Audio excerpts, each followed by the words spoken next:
Inilah rekaman detik-detik artileri Rusia menghantam posisi pasukan Ukraina di Svatovo.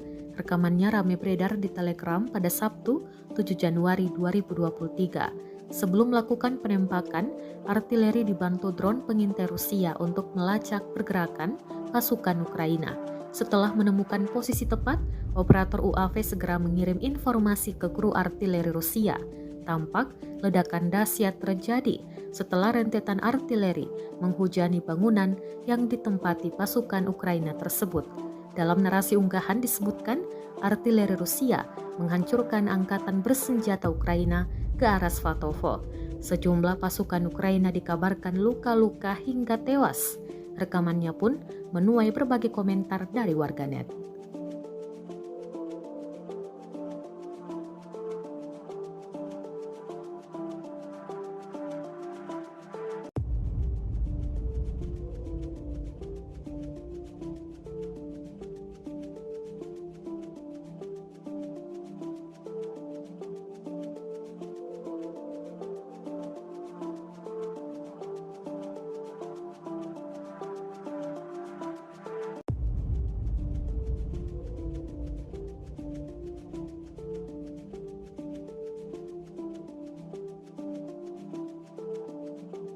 Terima kasih sudah nonton.